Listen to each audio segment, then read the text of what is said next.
days in the sunshine of a happy youth, golden days full of innocence and full of truth. In our hearts we remember them all else above, golden days, days of youth and love. How we laughed with a gaiety that had no sting, looking back through memory's haze. We will know life has nothing sweeter than its springtime.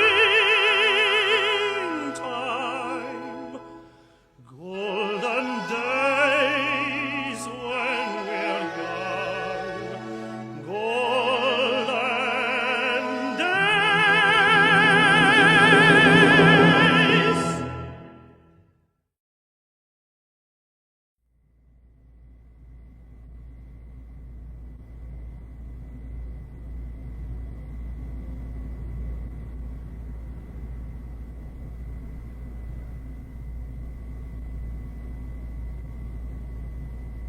It has been said that in the elder days of art, builders wrought with greatest care,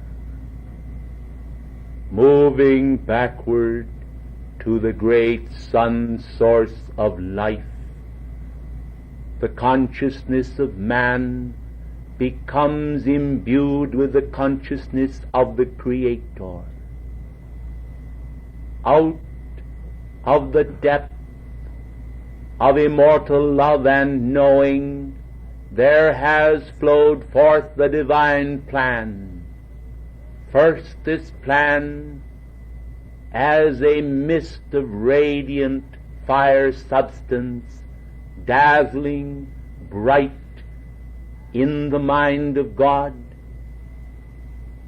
radiated forth the fiat of the holy will, and then the builders wrought with greatest care to frame the worlds by the law of eternity and truth.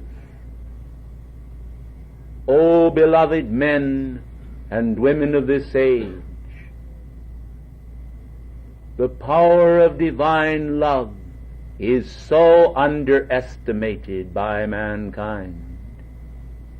The love of which I speak is not an empty love, full of self and empty of compassion.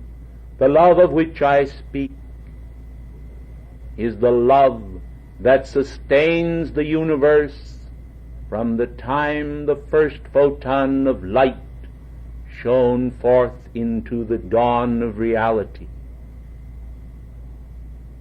The present hour is but a milestone on the way toward the immortal and shining purpose of life.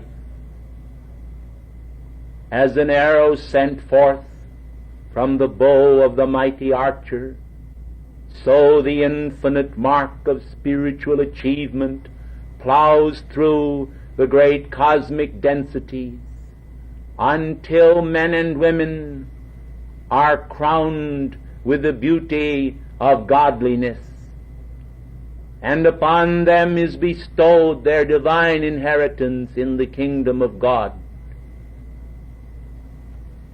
Through the thorns of life, and by reason of human vanity, all the beauty and holiness, the rapture of life has been removed from life, and human beings suffer from the disease of boredom. They do not recognize all the wonder that surrounds them, like the prophet of old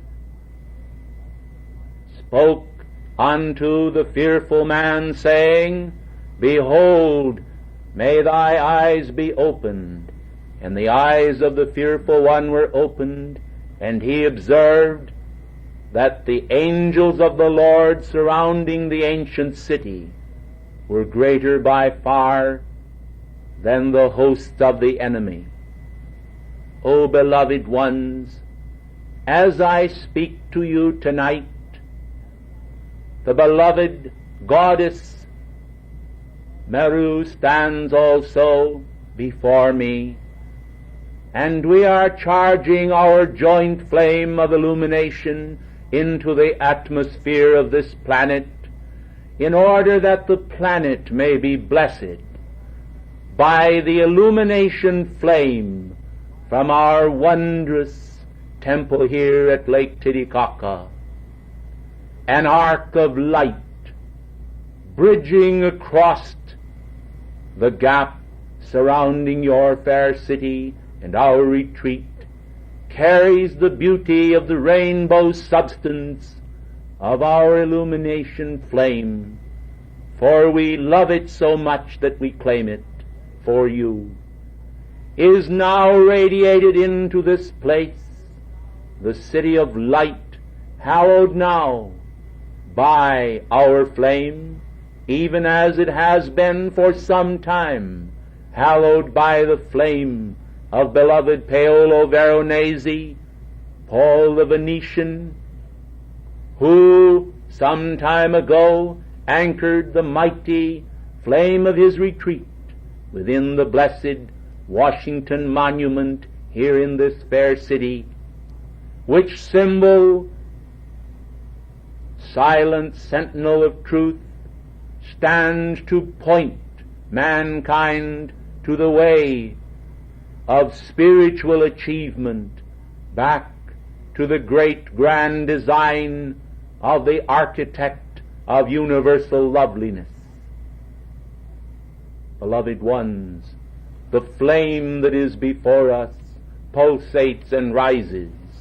The beat of your hearts ought to rise with it, and shall. For what I see here is not an ordinary flame. It is a flame from the heart of God within the great central sun. It is charged with the mighty love rays and radiance of beloved Alpha and Omega, the beginning and the end, as you have called them, of all the creative power that has poured forth from eternity into the mighty stream of time in this system of worlds, and to the glory of the divine and celestial purpose. As your hearts beat more in rhythm with the flame of illumination, you will comprehend more. The mind of man requires the adoration of divine attention in order to perceive mirrored in the creation all the grandeur which is there. Mankind, through the factors governing perception, sometimes grow so accustomed to the seeming sameness of life that they fail to recognize the sustaining power thereof, and they require a refreshing and quickening charge of the illumination flame from the hand of God. This I am releasing not only to you who are here present, but unto this planetary body, that all mankind may feel somewhat, according to the degree of their comprehension and possibilities of comprehension in their present state, a momentum of this divine illumination's flame. O love that will not let go of thy vast creation, how wondrous is the touch of thy blessed hands of light. Assuaging human grief, thou comest forth radiant with all the heavenly hosts. The hierarchs of light stand before thee in adoration. They turn from thy presence, holding in their hands sacred coals from thy altars. They breathe upon them by the power of holiness, and the flame and ray goes forth from them. It encompasses the universe itself, and there is released into breathing reality the comprehension of the purposes of heaven. O illumination's flame, rise now in the hearts of these thy children. Let them in thought be able to journey with me as I take them gently by the hand of consciousness and call to their attention some of the ancient mysteries. Beloved ones, as you contemplate the ancient landmarks of civilizations long past, dead and gone, recall before you the mighty pyramid at Luxor. Recall also the mighty Mayan structures of light, temples and halls of Montezuma. Recall also the mysteries of the Yucatan. Recall also all of the ancient symbols and fables reported by mankind concerning Atlantis and Lemuria. Recall also the natural and scientific factors governing the age of the earth, which refute the orthodox conceptions of the age of the earth and prove to mankind without question by scientific accuracy that the earth is very old and that civilizations here, very ancient and wondrous, existed. They existed, beloved ones, upon our precious continent, South America. Your cities are wondrous to behold. They are today, by the power of light and the light of power, illumined to a great extent, and you bask in almost limitless light at the touch of a hand or the push of a button. Wonders, fairyland wonders of reality burst before your pleased eyes. Some of you recognize daily gratitude toward your own divine self for these many blessings. Others, understandably, accept all these blessings as though they were natural, and you do not even realize or recognize the wonders which are revealed before you by contrast to the near past history of the world. Beloved ones, as I am speaking to you now of the ancient landmarks and calling to your attention the age of the earth, I have in mind directing into your consciousness that many hidden civilizations did exist upon our continent, South America. The ancient religions which of old flourished had an entirely different accent than the religions now present upon earth. The technique and the training which was given at that time was very similar to the technique and temple training given on Atlantis and Lemuria. The Egyptian culture, in its very early time, mirrored much of the culture of the temple priests of South America.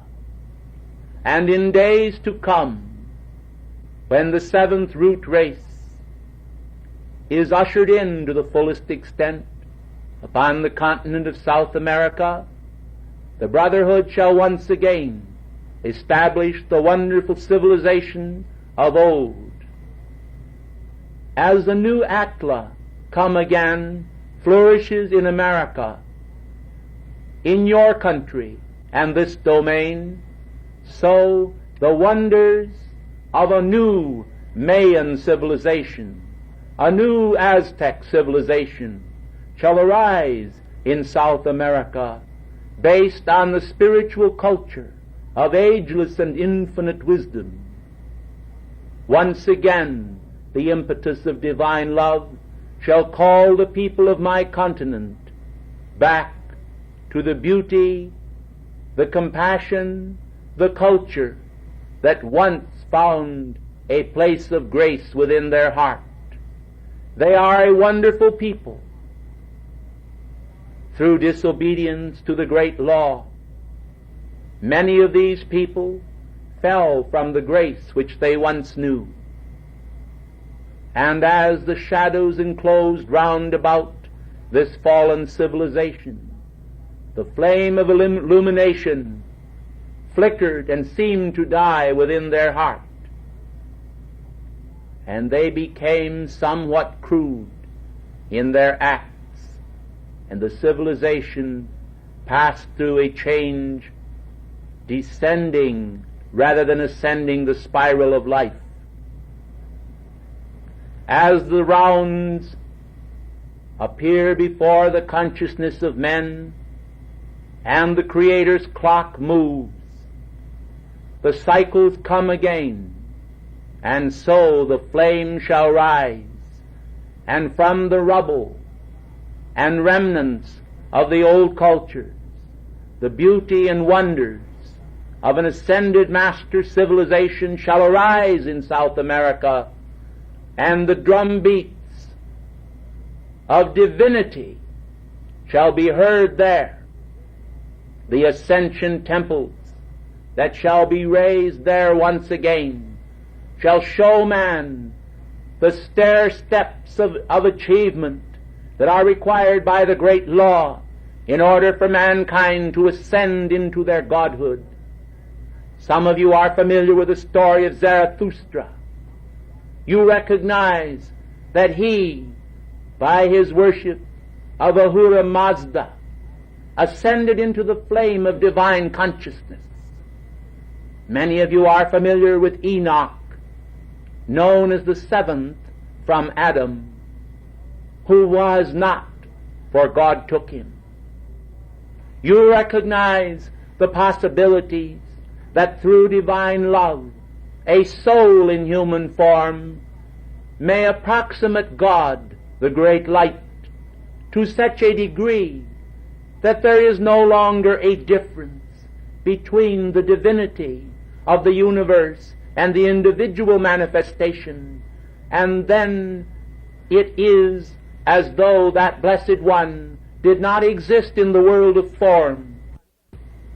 The ascension temples that shall be raised there once again shall show man the stair steps of achievement that are required by the great law in order for mankind to ascend into their godhood. Some of you are familiar with the story of Zarathustra.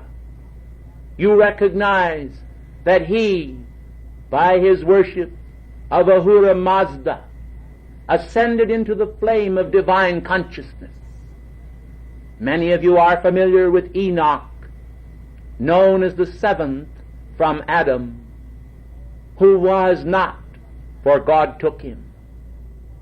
You recognize the possibilities that through divine love, a soul in human form may approximate God, the great light, to such a degree that there is no longer a difference between the divinity of the universe and the individual manifestation, and then it is as though that Blessed One did not exist in the world of form, for the triangle of beings becomes congruent, and in this similarity there is the magnification of the power of the Father, the Son, and the Holy Spirit in that individual manifestation, which raises him into his ascension in the light, and he becomes a part of the invisible world insofar as you are concerned, but a part of the spiritual octaves and the spiritual consciousness of the universe.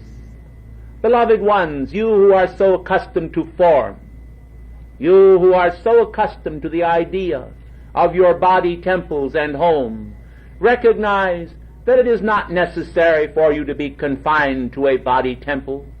You could as well and comfortably dwell in a body 10,000 times as large as the one you now occupy, or as comfortably dwell in one microscopic in size.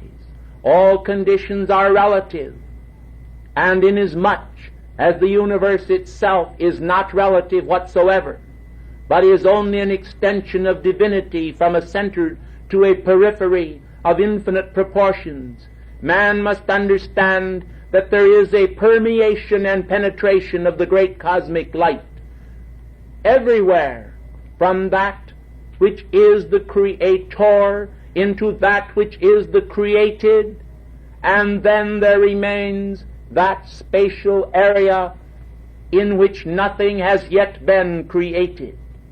You have within your own body spaces which are so-called vacant spaces. Your body is not a solid, and the universe is not a solid. It is filled with suns, systems, and galaxies.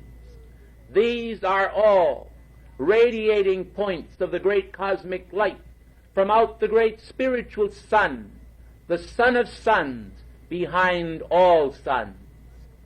Earlier during this class, you were told of the wonderful achievement of beloved Saint Germain. You were told how that whenever a divine idea rises and pulsates in the mind of God, that simultaneously it rises and pulsates in the consciousness of Saint Germain, who has attuned himself to such a degree with the power of light in the mind of God within the great central sun, that the forces of freedom flowing between the life stream of Saint Germain and the life stream of beloved Alpha and Omega are as one. Beloved ones, perhaps it was not told you, it matters not, but I declare to you now that you also may, without blasphemy, enter into the mind of God and pulsate with the divine light in the great central sun. It is never the intention of the All-Father to deny any of his gifts to any of his children. It is unfortunately their chosen will to deny to themselves in ignorance the blessed gifts which God would bestow with divine wisdom and illumination. The religions of the world compassionately endow man with precepts of truth. They are footsteps of truth. They are truth in part. For men know in part and they see in part. But they see as through a glass darkly. The all-knowing mind of God is the only possible way which a man can come into the knowledge of universal law and know that that law is complete. Unless man be imbued with the full consciousness of God, he knows in part. And therefore, when you ascend into the heart of God, it is as the words of Christ were spoken, I ascend unto my God and to your God, to my Father and to your Father. Also the words were spoken, I go to prepare a place for you, that where I am, there may ye be also. In the consciousness of I am, there is the name of God revealed. In the consciousness of I am, the universal solvent that removes all stain from human consciousness flashes forth. In the power of I am, the being of God, man can have the resurrection and the life. I am the resurrection. I am the life. is a divine concept. It was not framed by human consciousness, but it came forth by the power of the light from out the great central sun, for it is the name of being, which name was indeed, I repeat, as other masters have said over and over again, the words that God spoke from out the burning bush, I am that I am, reveal for all time to mankind that in the heart of the I am presence of every individual there is the completeness of life revealed, and so as the tiniest atom possesses the wonderful central sun, the nucleus of life within the center of its own structure, so each individual at his beating heart, manifest in the threefold flame of life, has the pulsating radiance of God's love, wisdom, and power manifesting for now and all eternity. At this moment, I ask you to exercise your own divine intelligence and probe what is known as the Akashic records. For tonight it is my good pleasure to enable some of you who are more advanced than others to attain some knowledge of the secret civilizations of South America. I have asked the goddess Meru to place the tips of her fingers against the tips of my fingers, that we may focalize our twin flames in outbreathing a special current of divine illumination. This flame of illumination, which is now flashing forth from our fingertips, beloved ones, is going to radiate through this room and contact the aura and life force of many of you who are seated here. I refer to those who are advanced enough to be able to receive a special bit of attention from our octave that will enable you to enter into the divine Akashic records of ancient civilizations and perceive for yourself some of the wondrous treasures which are revealed in those historical records. Some of you may be able tonight, while seated here, to see the scroll unroll and see flashes of scenes from those ancient civilizations revealed to your waking consciousness.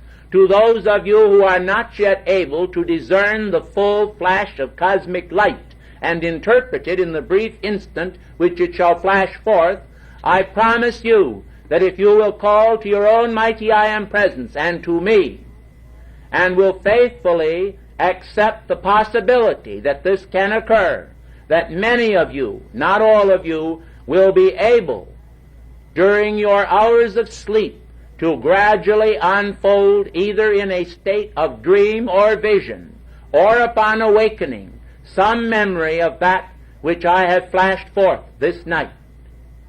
The god and goddess Meru have spoken to you, and we now shall perform this service of divine love.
Blessed ones, this long pause was in order to enable you to have time to perceive the flash of light and to interpret the radiation which we poured forth.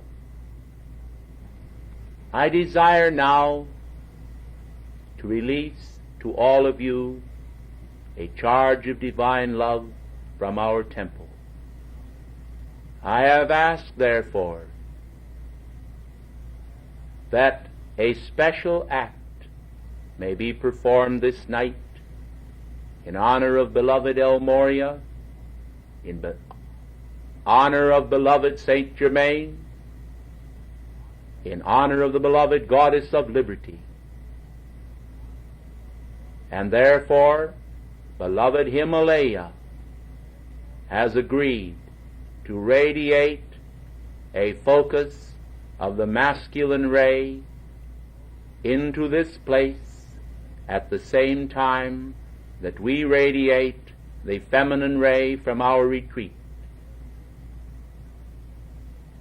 This merger shall be joined by an arc of light sent forth from the royal Teton ranges and the temple of the great white brotherhood there, under beloved Lanto, shall radiate forth a mighty arc of light, and thus 3 wondrous pillars of light shall manifest in this force field in order to bestow upon this nation and upon the world the blessings of the great white brotherhood through you, precious life streams, assembled here. O Cassiopeia, thou divine Elohim, breathe thy flame into this flame of divine illumination and cause it to rise and rise and rise into the atmosphere. May the great sun-gold radiance of the sacred fire pulsate forth from the great central sun, its mighty tangible light rays, to flood forth through this flame of divine illumination, the flame of Christ illumination, and project it to those beloved ones in Washington who are seated there in anticipation of thy glory and thy radiance.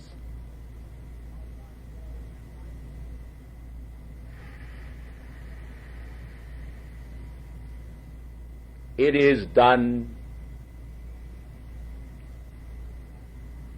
O beloved Himalaya,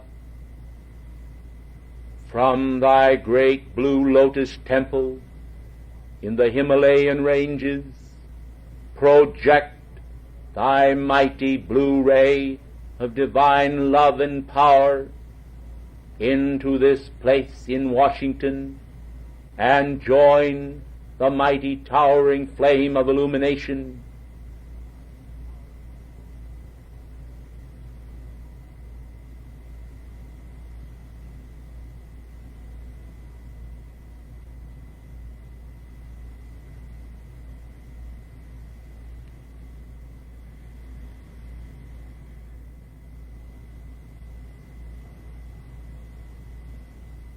O beloved Lanto,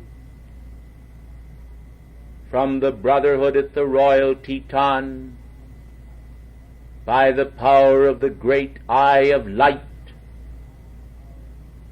flash forth thy ray now, and join our rays here in the city of Washington.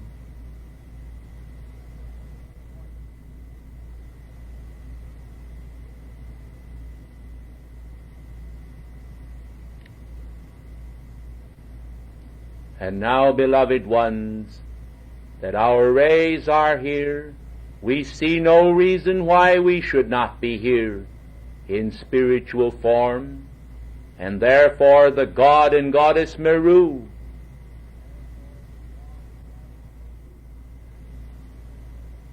are now manifestly radiating into this place.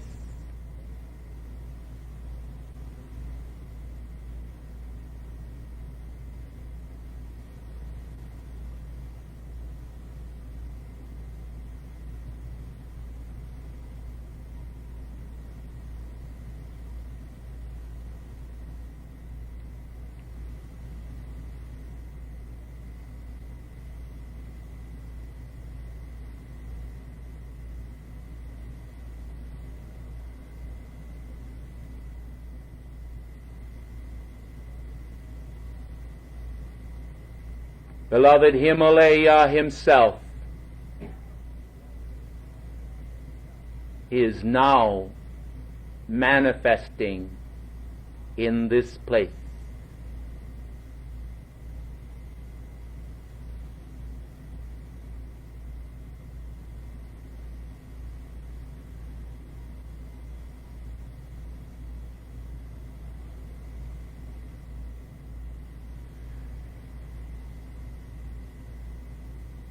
Beloved Lanto is now manifesting his radiation.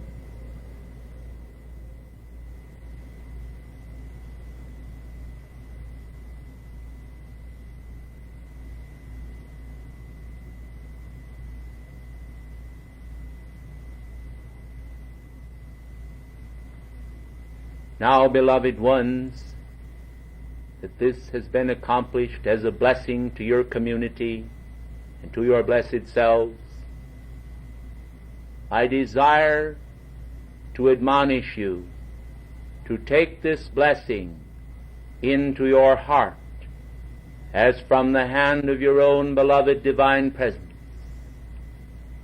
Hold the illumination, the radiation, the courage, the devotion, the love, and the understanding we have given unto you within the chalice of your being, as wise virgins would hold the cherished oil within their lamps. Recognize that no mortal consciousness has the power to rob you of that blessing which is a reality to your own being. I am the open door, which no man can shut. Your own mighty I Am presence is the open door to every blessing that has ever been bestowed upon mankind, to every blessing that mankind shall ever know. All blessings to life, all manifestations of life come forth from your own I Am presence, individualized for you. And this presence you are outpicturing in part. But when you see the face of your own God presence, you shall outpicture the fullness of that presence. Bear in mind, beloved ones, the words, the pure in heart shall see God. And then you will be holding the precept of greatest wisdom. As you are pure in your own hearts, you shall see God there. For God requires a place prepared for Him, consecrated to Him, and established by the free will of man. This is a cosmic law of gentle proportions, which mankind would do well to make room for in the inn of their being, that they may not be as the innkeeper of old, prone to turn away the beloved Holy Mother with child.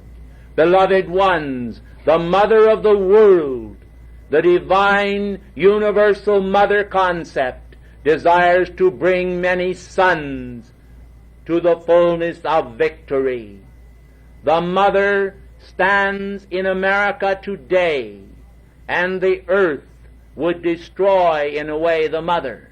I am not referring to the earth as an entity, but to the mass consciousness of the earth, which would destroy the mother concept, the concept of God through the feminine ray, bringing into manifestation the man-child that shall rule the earth of the individualized self with a rod of iron, which in this case is essential in order that mankind shall obtain their victory over the recalcitrant and bitter outer self which has for too long held dominion over the individual's consciousness. Beloved ones, in one sense, you are at war. You are at war with your own self, for the outer self of mankind has many desires of its own. These desires are not the will of your immaculate God presence, but because of the fact that God crowns you with the power of free will, you have been enabled, as all men have, to walk as you shall choose, and sometimes to walk as you have not chosen, by reason of past momentums which you have created in past embodiments. Momentums of fear created in one embodiment carry over into another embodiment, and so an individual must reap that which they have sowed. Beloved ones, you must be perceptive then to understand that all divine acts which men perform always bear the blessings of spiritual fruit, and never, never in all eternity will bring a bane to your doorstep, but will always bring the wonderful blessing of spirituality, of life, and of truth. As I speak to you now, I recognize the various thoughts flickering across your consciousness. Some of you thoroughly understand most of what I am saying. Some of you understand a great deal of what I am saying. Some of you understand but little of it, and others may be, and I know, are puzzled by what I am saying.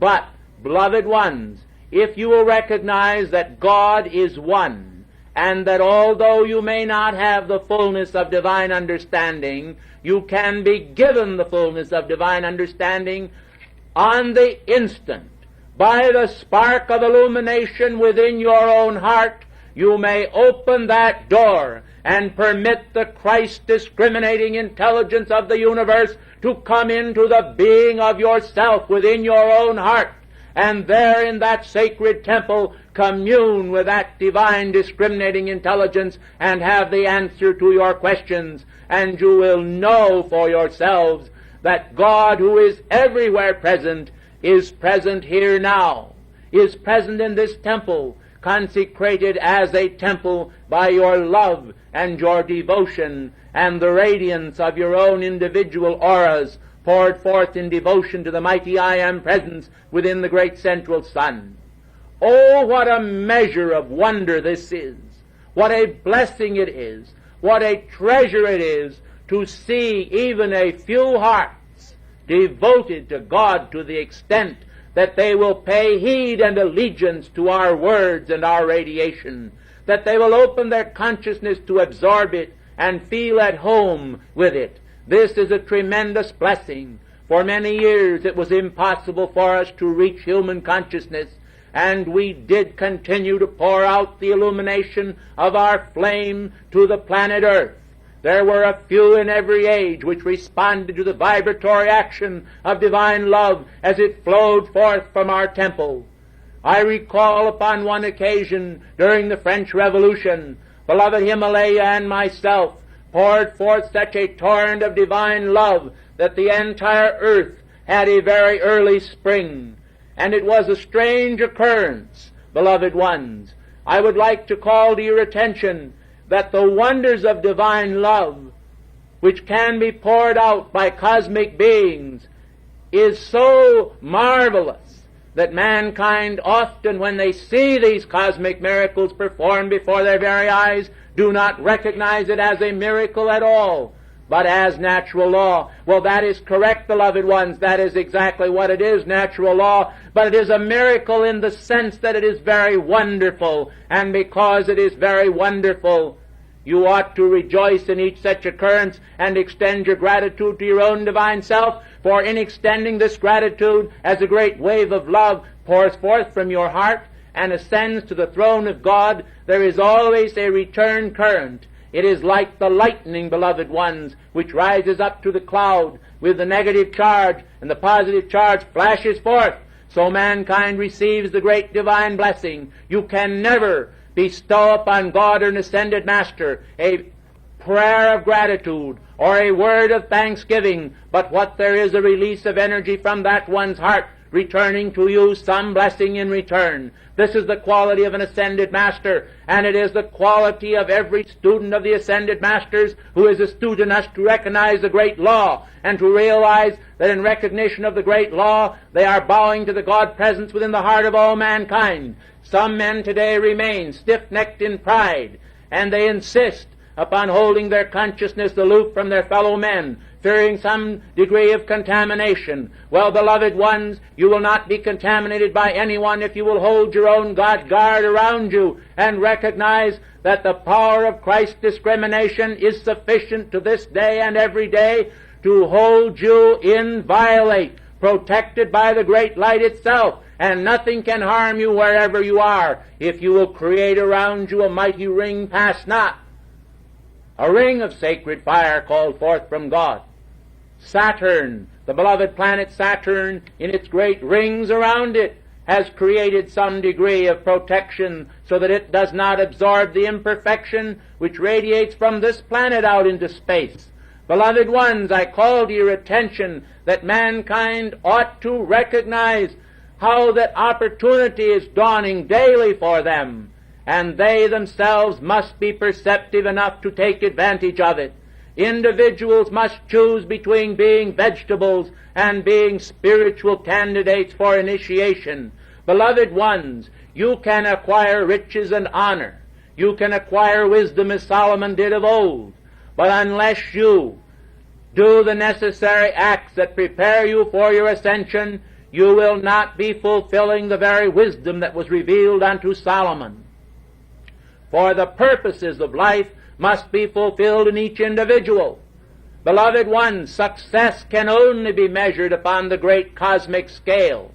The grandeur of life is measured by your spiritual attainments. Holy men, having walked this planet's sands, have left their imprint for all time. To this hour you remember Gandhi in his gentle tranquility, and how he moved the entire continent of India from despotism toward freedom. It is true today that much remains to be brought to the Indian people, and the battle is never won because of one act, but nevertheless great grace has come to that continent because of the service of that great being. Beloved ones, the services of many who have graced this planet could be recited before you. You must recognize the patriotism of that great and beloved man, George Washington, who during the early days of the American Revolution gave so much of his time and his attention to his fellow men and spent so much of his hours alone on his knees before God. You must recognize the deliverance that came through the hands of Simon Bolivar. You must also recognize the greatness that is manifested throughout the entire world through the services of great and dedicated men. I have referred to Zarathustra. I have referred to many others, but I call now your attention even to Mohammed. And I call your attention to Abraham. I call your attention to Isaac. I call your attention to Jacob. And I tell you that this planet has been blessed with many noble souls that have led mankind toward the spiritual unfoldment of their own heart's plan. Beloved ones, how is it possible that with the descent of all these divine beings and the fact that so many prophets and teachers have arisen to mankind, that they remain yet in a state of detention? Ask yourself this question, beloved ones, in the holy name of illumination. It is because they do not retain the vision which these holy men have been given. The pure in heart shall see God. And the building of God's temple of divine illumination requires first of all spiritual vision, for without vision the people shall perish, and with vision the people shall wax illustrious. The mighty sun-gold flame of illumination pulsating upon our altars, pulsating upon your heart's altars, pulsating upon the earth itself, shall bring forth the flower of the earth's manhood into a state of spiritual regeneration, and shall make of them kings and priests unto God. This shall be done in the golden age that is to come, and the very portals of that wonder are at hand. Those that are perceptive will realize, however, that there is always the danger and peril that at the very moment when the golden age is to be ushered in, mankind shall tip the scales of balance and throw themselves into a state of decline whereby all that has been gained by their civilization, their epoch, their era shall be lost, and they shall begin again from the rubble that remains. At the present hour, a great peril arises in the city of Peking in China, for plots are even now in preparation for the destruction of this very continent. I tell you, beloved people of America, I have received word from Kuan Yin that I shall tell you tonight that there is a plot being hatched in China which actually imperils the destiny of the entire world. It is one of the most frightening plots that has ever been hatched since the very dawn of creation. And I hope that the students of this activity will recognize in the name of illumination's flame that they shall call for the deliverance of mankind from this peril and from this plot. Beloved ones, my word shall bear fruit, and it shall come to pass that mankind shall see this peril rising as a cloud of shadow from out the east. But all that danger which like a plague of locusts threatens the world may be stopped if the people of America and the democratic countries shall arise to a sense of divine unity and shall recognize that in unity there is strength. If they shall take their stand against the definitely destructive radiation of communism as it imperils the world order, it shall come to pass that much of this shall be averted. There shall be some struggle, for according to the karmic law and that which is presently revealed to us by the great flame of illumination, it is impossible that some suffering shall not come. But we are determined to stand with the students in the holding off of all of this horde that would press upon America, and seeing that this glorious civilization, rather than going down into decay and destruction, shall maintain its guard upon its borders and upon its world order, and shall establish temples for the instruction of the youth of the world in the great spiritual laws that shall make men noble men rather than brigands. Ladies and gentlemen, in the name of all past history, in the name of all future glory, in the name of hope, hope of divine illumination for the earth, I plead with you in the name of brotherhood to recognize the opportunities of the present moment, opportunities that do not call you, beloved ones, to do more than you are able, but that call you to recognize the majority of one, that call you to recognize that the flame of illumination is a flame with a purpose, and that that purpose is for men and women of vision who will recognize that the gods are not gods because they sat idly by, but the gods are gods because they loved. The goddess Meru, my twin flame, has loved greatly, and she desires now to share her love with you.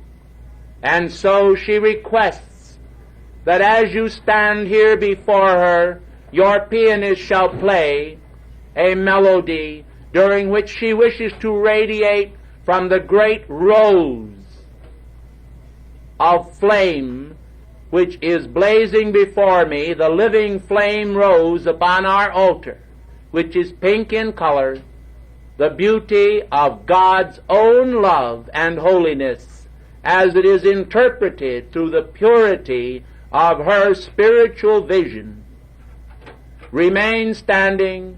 Do not place your hands above your shoulders now, but hold them about at shoulder level with the palms upward toward the sun.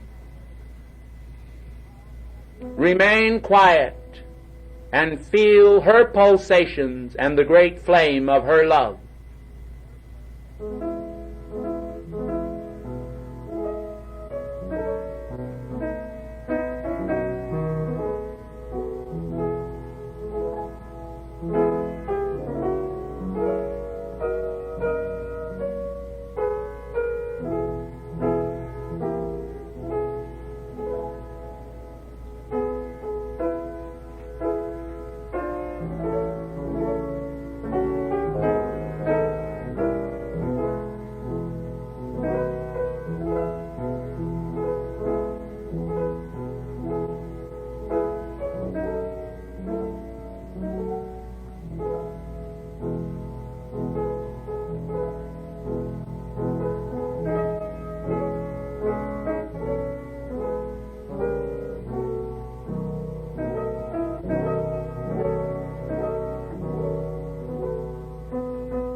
My beloved consort would address you. O gentle people, in the holy name of God, the mighty I Am Presence, I have rejoiced with your hearts this night. I have rejoiced with the God Meru in sharing with you our divine ideas, our longings and aspirations to see the divine plan fulfilled among mankind by magnifying his purposes into tangible reality. Men and women have not understood the Godhead. They have not recognized that they themselves are vested with such a great responsibility that the future of the world and universe can truly be said to repose in their hands. It is our desire then this night to magnify in the hearts of mankind a sense of the spiritual responsibility which is held for them within the heart of their own holy Christ self, that they may be able to draw forth enough of the divine plan to set an example before others, and that by and by, through the power of contagion, men may at last learn from one another the arts of peace, even as they have in past ages learned the arts of war. I know that most of you are familiar with the scriptures which have declared that the lion should lie down with the lamb, and you have in your hearts longed to see the world at peace. In the lifespan of many of you, wars have taken a frightening toll, and I am certain that you are able to see how that the spiritual brotherhood, who are attached to the evolutions of earth in a matter of cosmic service, can continue to pour forth our devotion, for we are not possessed of the limitations of your octave. I shall close my address now in order to permit my beloved consort to briefly conclude his, but I have rejoiced with him in providing some measure of happiness and comfort to your hearts by that divine love which has proved for all time to all of us who have been vouchsafed a view of his plan and purpose that life is truly benign. I thank you. Thank you, beloved goddess Meru. Thank you, ladies and gentlemen, for your attention. I shall not prolong this any longer. I have spoken. I have called forth the flames. I have blessed. I have performed a service. That service shall not cease now, for I shall remain within this room for a period of 28 hours, pouring forth to the world a flame of divine illumination. I shall be present then in order to bless you for many hours to come. I ask that you recognize your own divine presence, and in paying allegiance to it, bear in mind that the myriad forms of life in manifestation around you, with all of the molding factors which have made them different, possesses within the heart of each life stream the power to change the unwanted condition until the purity and perfection of the Father's plan can manifest for every life stream. In the holy name of freedom and illumination, I thank you and bid you good night.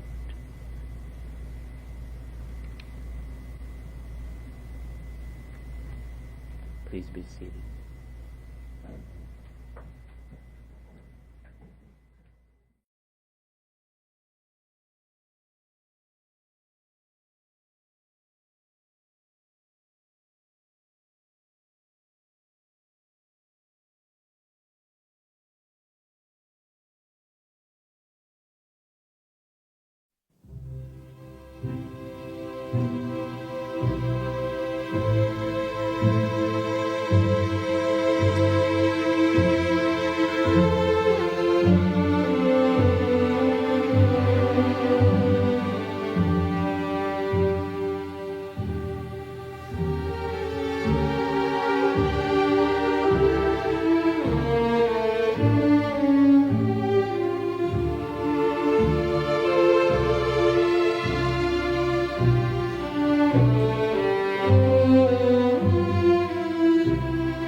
Gentle and lovely souls, I greet you tonight in the holy name of Sophia, the goddess of wisdom.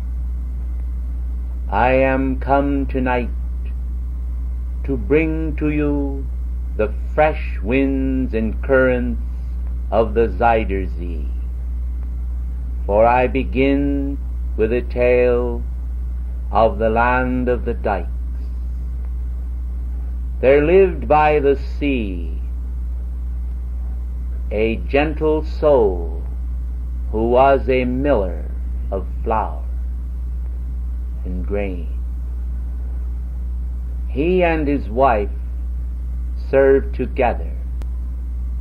They ground the meal for a community of neighbors, and it came to pass that in all the land there were no communities where so much happiness reigned as there.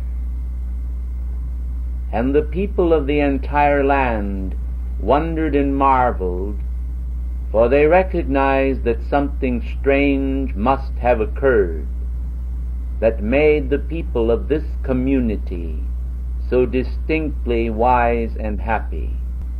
And although the people were born, matured, and passed from the screen of life, they never, in all of their living, were able, even to the present hour, to serve, to understand the answer to this question.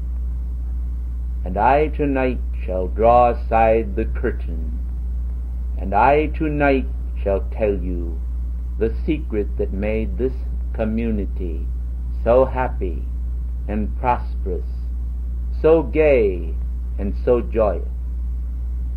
It was the miller and his wife and the love which they themselves radiated into the flour.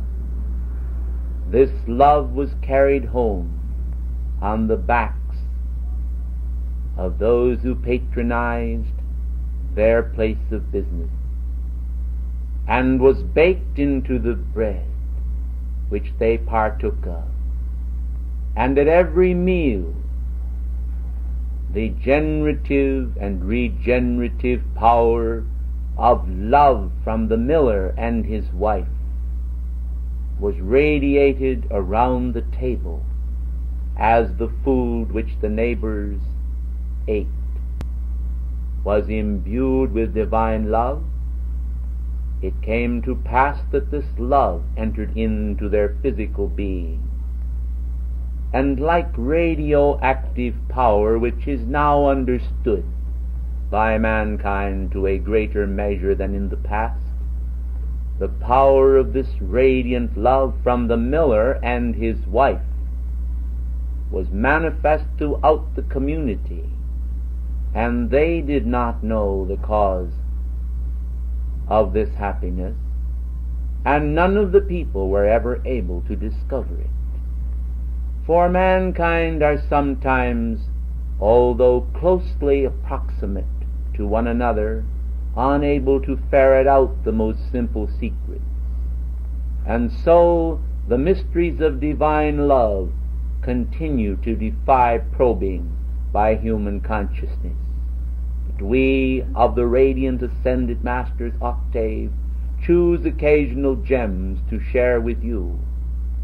Now the instruction which I would bring tonight to you concerns physical properties and their retentive power, whereby they retain the radiation of those who handle them. The food which you eat, beloved ones, when prepared by hands charged with divine love, enters into your physical being and creates a much greater degree of spiritual happiness than mankind realize at first. And those who are wise and recognize this fact will, if they must partake of food of unknown quantity, be certain that they have removed by the violet transmuting flame, the flame of mercy and forgiveness, those unwanted qualities of radiation and human creation, which do no good unto the individual who partakes thereof, and can do harm to an unprotected or unwary individual. It is my wish tonight to release that ascended master instruction into your world, which will make your physical body temple a more hallowed place. The ancient laws which Moses gave to the people of Israel were somewhat strange to those outside the camp, the Gentile nations, and yet many of them were laws that provided that people with a priceless heritage of purity.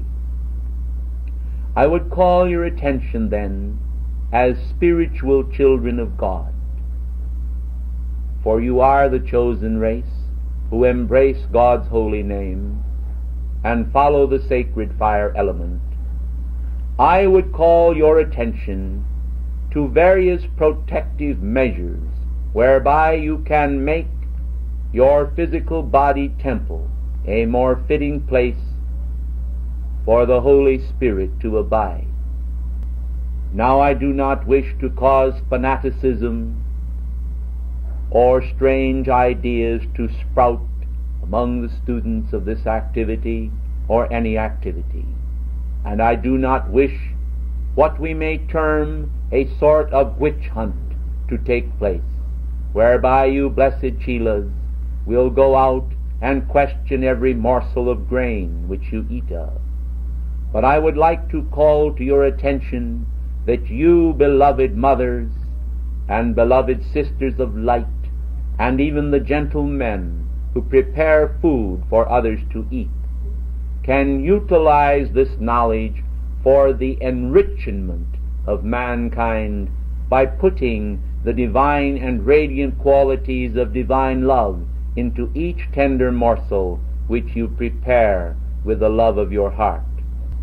Today, in the marketplaces of the world, mankind are making purchases day after day of those goods which are known as durable goods, hard goods, and soft goods. Beloved ones, do you recognize within your being that if you purchase a garment, an article of clothing, that many hands have handled this garment before you do, and yet you place it upon your person and take into your world and aura in the closest degree of proximity the aura, the radiation, and the qualities of another life stream of whom you may know nothing. In days of old, when the world was in a different state and the labor markets were crowded with child labor and suffering was very rampant throughout the world in the cotton mills of England, a situation existed where the pitiful vibratory actions of the tiny children in all their suffering entered into the garments which were worn in many cases by the gentry as well as others of the English people. The vibrations in so-called new garments should be analyzed by mankind from the standpoint of purification. When you receive a new garment which you are about to wear for the first time, some of you perceptively wash it, but then, beloved ones, some of the garments which you purchase cannot be washed. But you can utilize the great cosmic law by calling forth the sacred fire and blazing the sacred fire from both of your hands directly into the garment, and call to the ascended Master's octave and to your own mighty I Am presence to blaze its purifying power through the substance which you hold in your hand before you wear it, and thus transmute that which otherwise could become grief to you, and create a condition whereby you would be taking on some of the vibratory action of those individuals who worked upon the cloth during its weaving and the sewing of the garment. I hope that the students recognize what I am attempting to do tonight in this instruction. I am attempting to show you how that you may avoid subtle contact with those spiritually contagious objects which in themselves are far more harmful than mankind realize. Of course, those of you who perceptively follow the ascended masters with all of your heart's dedication are able to avoid this by calling forth so much violet flame around you that you almost automatically transmute these vibratory actions. But it is still a wise action of the perceptive Chela that will blaze forth this power with his giving of thanks as he receives each new article into his hands, his home, or even his heart. When the article comes, give thanks first to God the giver. Then give thanks unto the one who directly gave it to you. Then, beloved ones, call for the transmutation of all that which may be deleterious within its content. Then, beloved ones, call for a blessing to be conveyed back to the great source. If the garment be of wool, you will call for the blessing to return back to the very sheep's back from whence the wool came, and then to the heart of the earth. In so doing, beloved ones, a mighty stream of love will permeate the channels and marts of commerce, for from your hearts there will be flowing back through the channels of industry those subtle vibrations now qualified by divine love, which mankind in their ignorance have qualified with human discord. This then is a transmutative effort on behalf of the wise and perceptive Chelas, which will cause the marts of commerce, now clogged by the effluvia of human creation, to be cut free from that and receive the manifold blessing of Christ consciousness and divine illumination. Beloved ones, when I journeyed long ago with beloved Moria and Kuthumi to the manger of the Christ and knelt there before him, I took a vow within my heart that I would ever honor the Christ in all life. And therefore tonight I come to you to convey the wisdom of the Christ pertaining to those affairs which are vital to your present surroundings and your daily living.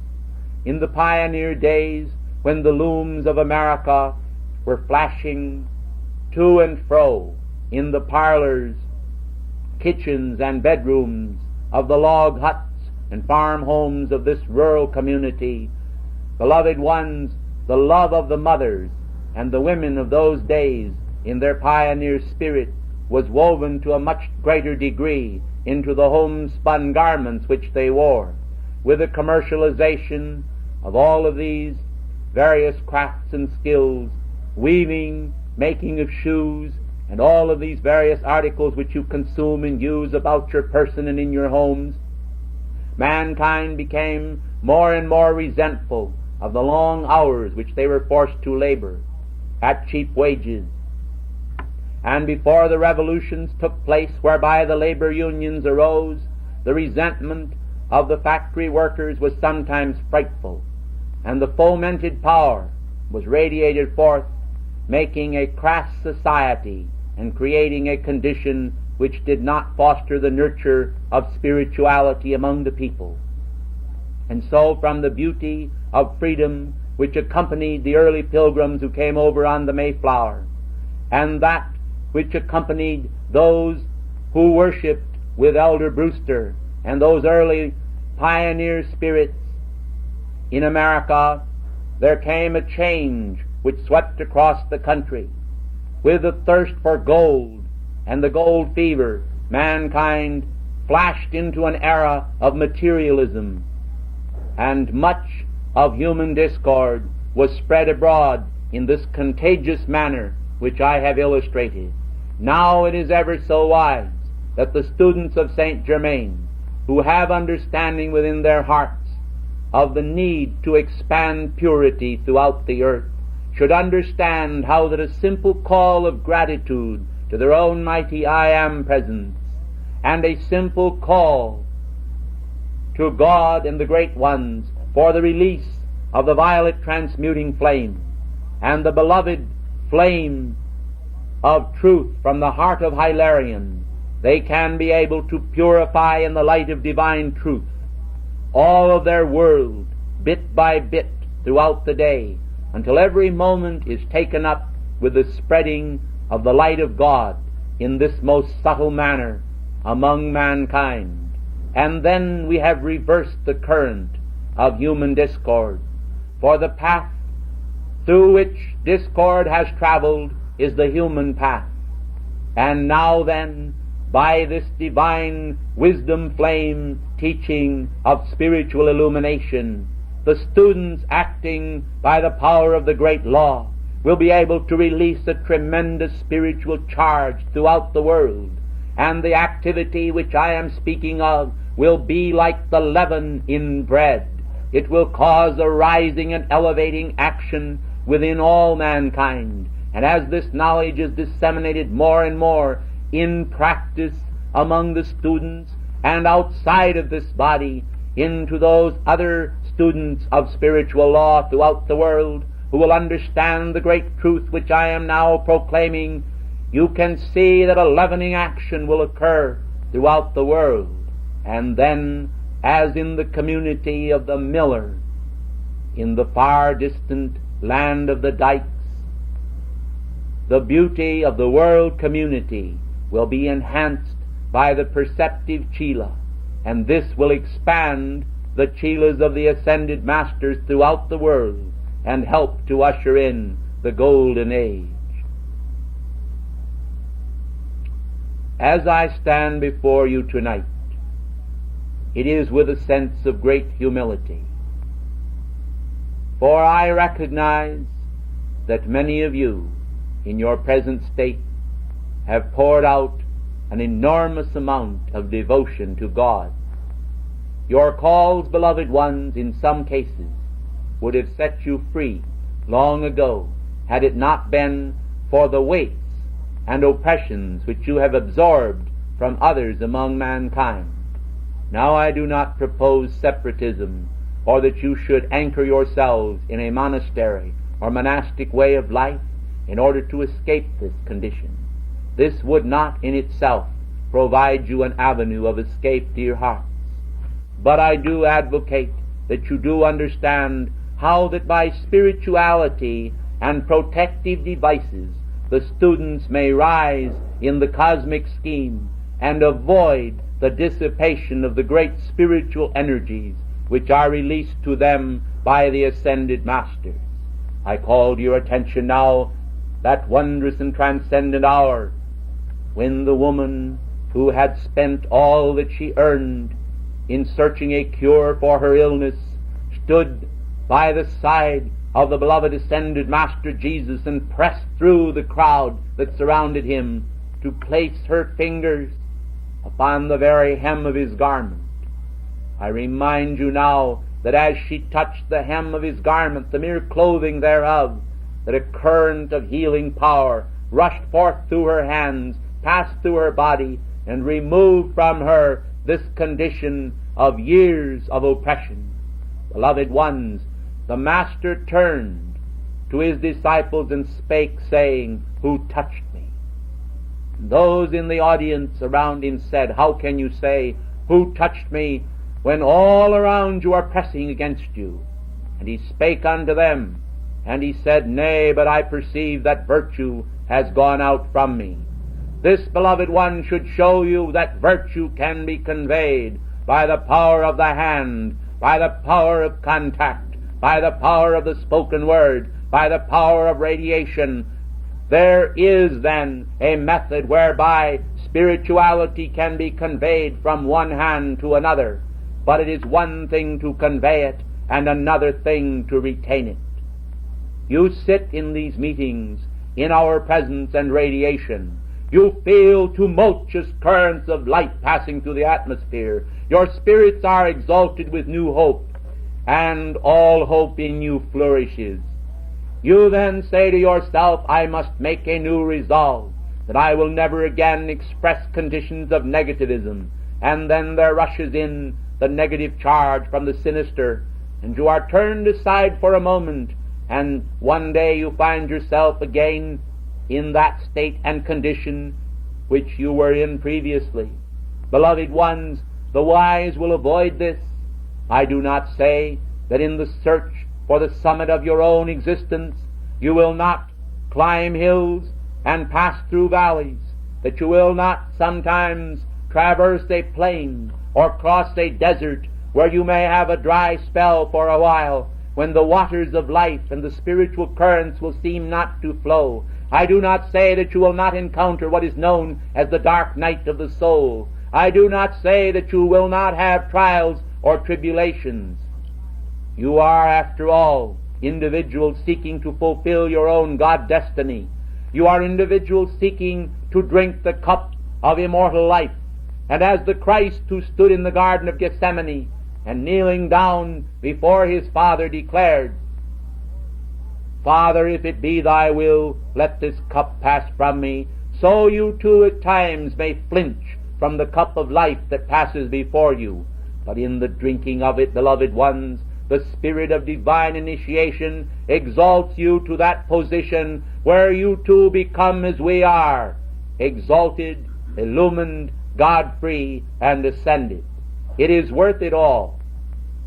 And therefore, I say to you tonight, the skeins of the thread of divine illumination are placed before you. You have before you the knowledge of God and his mighty laws. It is up to you then to weave these laws skillfully into the tapestry of your own being until you become a living Christ in action. And then perhaps I shall journey to the manger of you and find there the man-child of God dwelling and abiding within the force field of your heart. Perhaps then I shall come also together with others to bring the gold and the frankincense and the myrrh of divine spiritual experience to your feet. For, beloved ones, the All-Father of us all, in his great compassionate love, has destined that every man and every woman shall eventually escape from this round and find such tranquility in the heart of their presence that they shall desire no more to go out into the experiences of externalization. And yet some among them may do as my brothers have done. They may choose to follow the ideals of the Bodhisattva. They may desire to say, O God, until every man-child in this evolution and every man and woman is free, I shall remain bound to the atmosphere of this planet in service to the light, for I will seek that which is lost. The sheep which are lost I will pursue, and I will gather them gently in my arms, and I will return them to the heart of the Father. Beloved ones, the history of mankind is a devious history. Woven through the pages of mankind's history are events both wretched and glorious. But it is in the events of glory that mankind must place their attention and derive their happiness. Men must avoid the pitfalls of those historical events which have proven to them through the years that human discord and materialism are not the way toward happiness. The reveling that took place in Atlantis long ago, when Atlantis was preparing to fall, and I say this because the mankind were sleeping upon Atlantis, their consciousness was turned outwardly toward the outer world conditions, and they did not any longer turn toward their great divine source. Therefore, beloved ones, the conditions there upon Atlantis were frightful to behold, and in their revelings they ignored the presence of Almighty God. Well, the history of what occurred is known to you, for the deluge swept them all away. And many of them, because of the great karmic laws involved, did not even find permission from the karmic board to re-embody until the hour when the Christ himself rose from the dead. And on that hour, many of those spirits which had been kept in prison and bondage from the time of the sinking of Atlantis until that hour were set free and permitted to enter the temples of birth and once again come upon the world scene. It does pay, beloved ones, to seek divine grace. To seek the favor of the Holy Spirit is a glorious experience which those who seek materialism are but denying themselves. I trust, therefore, that you will recognize that from the fountainhead of wisdom, which I am, I have a great deal more to convey than your ears or your consciousness could this night absorb. Were you a sponge with twice the capacity, you could not absorb an iota of that which we could give. And yet I say this not boastfully, but humbly, for it is this contact with the infinite wisdom of God which has enabled me tonight to bring to you these pieces of instruction which may make of the world community a better place to live. In my expressions to others, such as Alice Bailey, and other people through whom I released various facets of the teaching, I have not always found that all that was taught and written down and transcribed was a full reflection of that which I conveyed at inner levels. And therefore mankind, in printing these transcriptions and in recording these matters, frequently did not record them as they ought to be, and therefore some error and some distortion has entered into some of these transmittals. I hope that you will recognize this is the reason why we prefer to dictate these messages in this manner, so that you may have the direct radiation of our love, as it is given to you, spoken to you directly from our heart, and flooded with our compassionate understanding. Nevertheless, we have utilized many channels in the past, and much that has been conveyed has been true.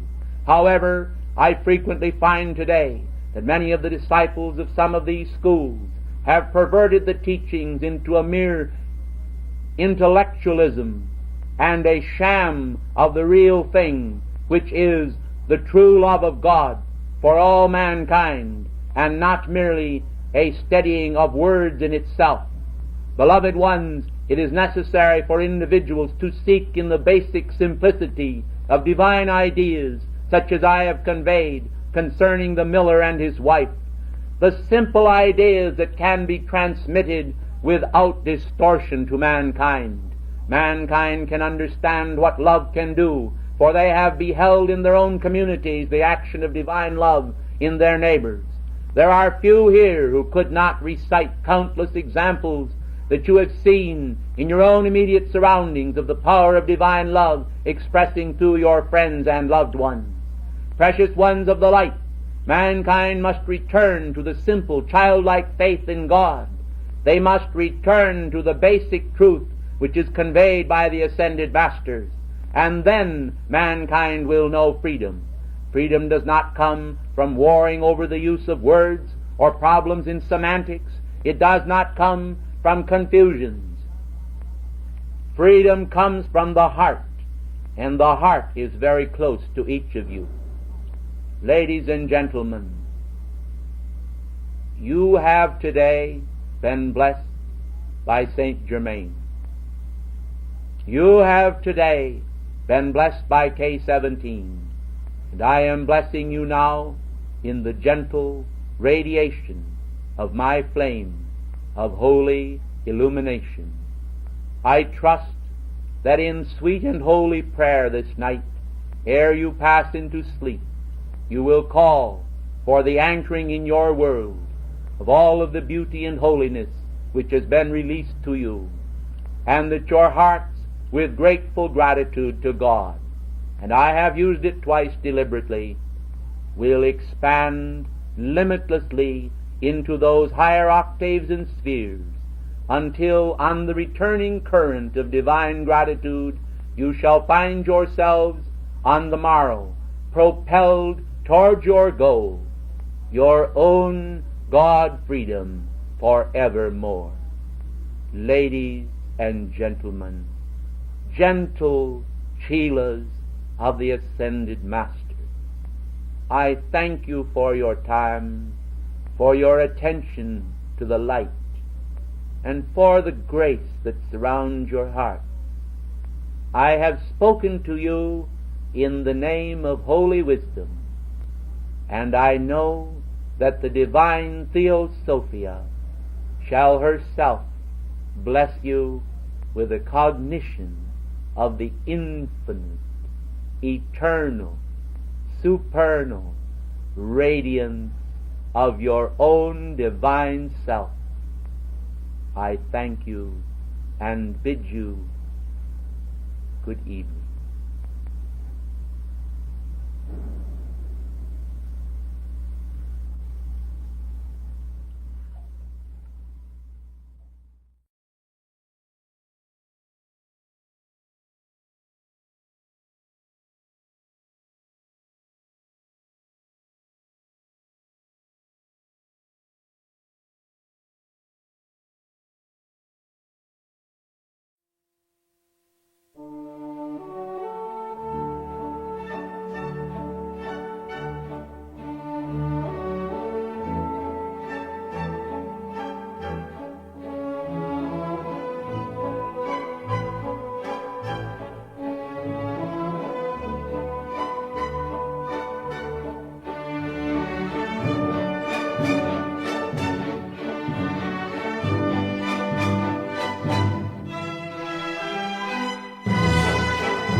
My dear friends of freedom, may I enfold you in the flame of my heart this day. Many of you have walked with me along the way that proceeds to immortal perfection for many a year, and the splendor of your shining gladdens my heart and my eyes, for I perceive with inner vision that the brightness of the flame of life within you is increased from day to day, and your devotion is wondrous to behold. I am come this day, then, stirred with old memories of dedication to the cause of freedom, which has pursued me down the centuries unto the present hour. I urge that each of you recognize the purpose for which this convention was convened. The purpose, then, of not only pursuing liberty for yourselves, but for your posterity and for those who now grace this sweet earth upon which you abide.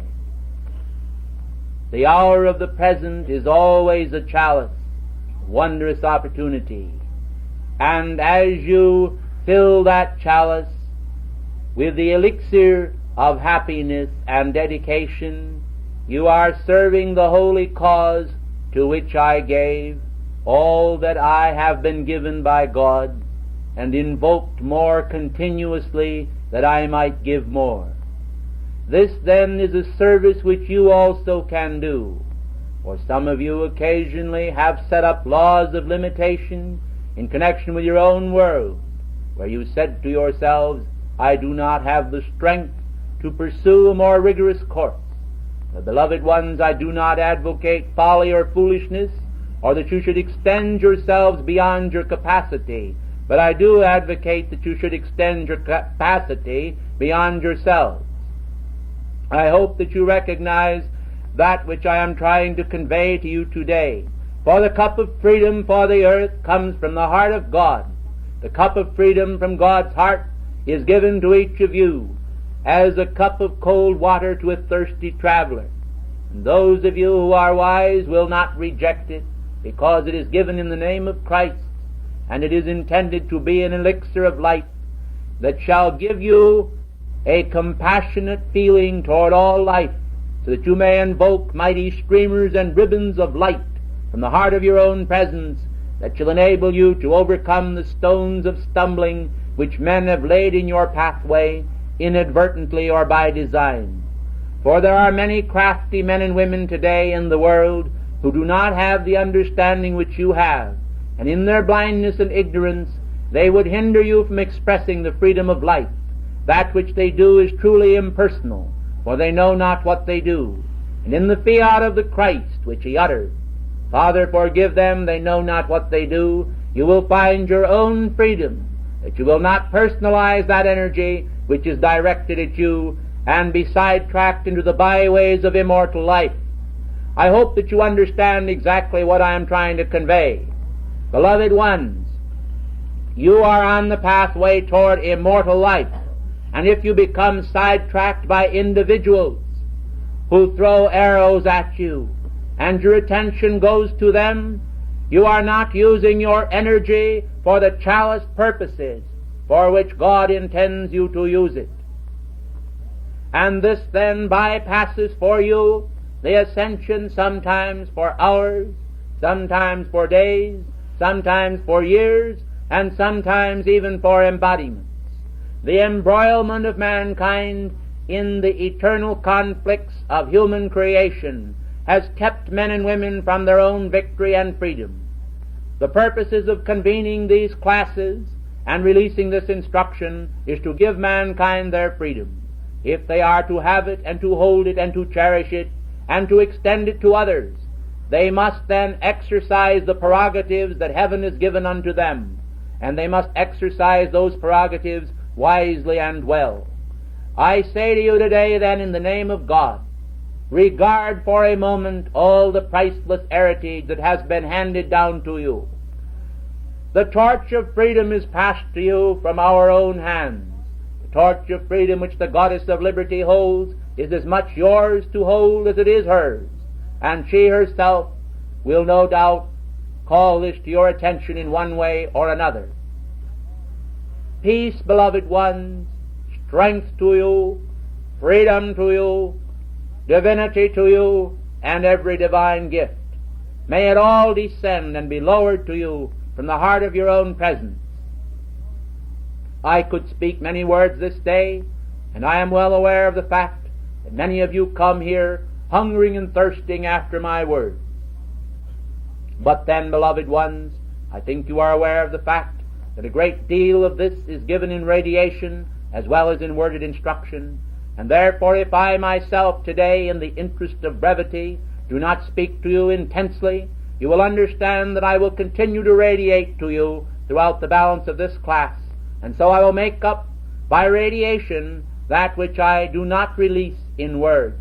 And I trust then that you will appreciate that which is being done and will recognize your own opportunities to pass this torch of freedom to others. This activity, in its flourishing, can bring many sons to victory. It can be a means of assuaging human grief beyond your power at present to measure.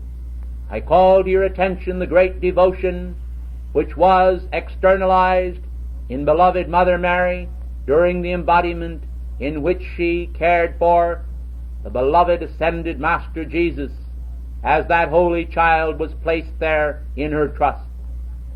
I call to your attention my own service then as Joseph. I call to your attention all the good that has been done to mankind, that which has been showered upon them through that dispensation and release of his great beatitudes that he spoke from the hillsides, of the beatitudes of his heart as he ministered to mankind, of the Christly nature he extended to the world, of the compassion which he poured out in measureless torrents of love. All of this I call to your attention, and I say, go and do thou likewise. In the interest of freedom today, the extension of spiritual endeavors such as this brings to mankind the cosmic honor flame from God's own heart. And so many find release rather than the few. And think you, beloved ones, that as you do this service for mankind, you shall not receive a reward. I tell you, great is your reward in heaven, and great also is your reward even upon earth. Mankind today frequently do not measure their own rewards properly, and they often feel bereft of honor and of fame. Well, let me tell you, beloved ones, that which is pleasing to your own mighty I Am presence is the greatest honor you can ever achieve. For when your own mighty I Am presence confers upon you a diploma of achievement, it is the greatest boon which has ever been given to anyone upon this earth. For this is a conferment from the hands of God Himself. And this is no fable, but is the purest of truth. Those then who desire to have freedom and to find their freedom in this day and age will study to show themselves approved unto their own mighty I Am presence. They will recognize the great dignity and noblesse oblige which mankind can draw forth from their own God presence, which they can extend to one another in courtly manners and graces throughout the days that are afforded to them to live. Be grateful then for life, precious ones. Be grateful for the day's opportunities. Be grateful for the breaking of bread with one another. Be grateful for the great communion of saints, which is extended to you through this method of communication from our octave, whereby you are able to hear from us, to feel and to sense our vibratory action and the release of our divine love as it is poured forth into the chalice of the present hour. I say then, in the name of cosmic freedom, let us make this class a memorable class, an opportunity such as never before has graced this planet. Let us determine that ere this class shall end, they shall feel the action from pole to pole and from east to west, sweeping the world around with such an immaculate concept that all life shall know that something has occurred. Some of you may have noted the blue of the sky and the coolness of the air today. In this vicinity, do you think this happened by chance? The masterful stroke of great and beloved ascended Master Serapis, which he released last night, brought to you the luxuriant consciousness of his divine concepts as he poured out his purity ray together with the light released from the goddess of purity. Beloved ones, in the name of independence and freedom, cease to be fooled by the human. Cease to be fooled by those who would bring forth discord and gossip and destructive activities. We have stood behind the Summit Lighthouse not because of any specific individual in it, but because of the fact that the concept itself is divine, and those who enshrine it, those who are serving the cause at the heart center, have to the best of their ability rendered a cosmic service. It does not mean that they could not do more. It means that they have lived according to their present capacity, and we yearn to see that capacity expanded. Some of you may not realize it, but most of you will if you will let the scales of illusion fall from your eyes, that there was some masterful stroke of divine genius in our service today, which you may think seemed to appear as an ordinary procedure, but I assure you it was more than ordinary by far. In case some of you would like to try it, I urge you to stand upon your feet in rendering a service to mankind for 1 hour, and then find out for yourselves if there was not a masterful stroke of cosmic genius in the release which we gave to you today. Perhaps it did not manifest in all of the absolute perfection which we released it in, but at least it manifested very close to it, and for that we are most grateful to every one of you who participated in it. Beloved ones, this was performed for a purpose, to generate within you a cosmic spirit of brotherhood toward one another, so that from this nucleus there can expand a great fire ring around the world of cosmic initiations. Beloved ones, stop and pause to consider what this means. You are brothers now of the flame and sisters of the flame, welded together through the great cosmic fire rings and by the cosmic fire angels of my band. This is a more than ordinary procedure by far. And you, who, in one sense of the word, are deemed mere mortals by mankind, who behold you walking down the street, and sometimes say to themselves, well, I wonder what that gray head is going to do. Beloved ones, there may be many of you with gray hair in this audience, but I tell you that there is a great fire within your heart, and that is what I am concerned with. And those of you who do not have it, but may acquire it eventually, through some means or other of service to the light, will find that the light that is within you is sufficient for the days that are ahead. And there is no evil outward condition that cannot yield to the light, if you will invoke it in God's name, and call it forth and put it to practice and use. I say to you, beloved ones, if you are going to keep the flame, you must recognize in keeping it that you are declaring your independence from human outer conditions forever, and you are then dependent upon your own mighty I Am presence for your life, for your supply, for your abundance, for your wisdom, for your brotherhood, for your compassion, for your grace, and for your ascension. Yes, indeed, even for your ascension, and that especially. If you would drink then of the great cup of liquid light which I offer you today at spiritual levels, you will realize that you can partake of that same communion which beloved Godfrey offered to David Lloyd.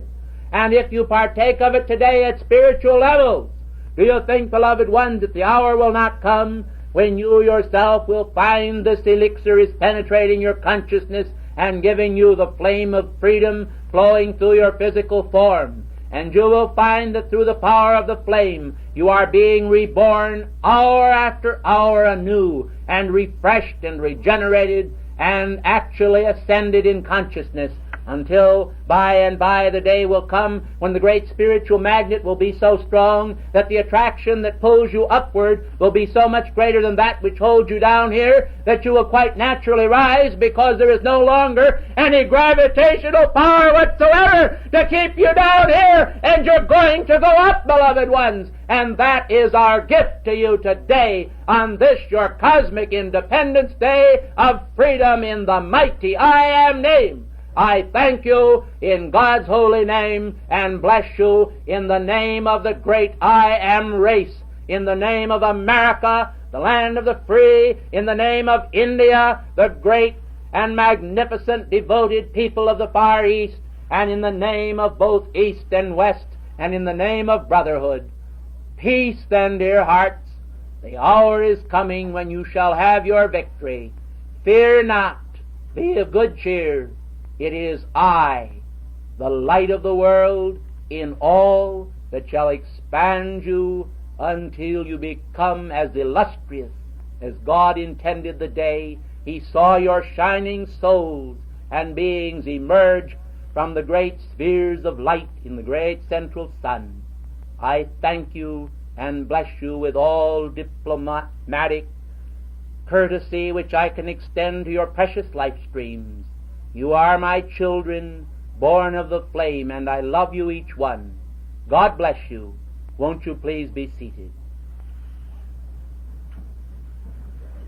Thank you, and good afternoon.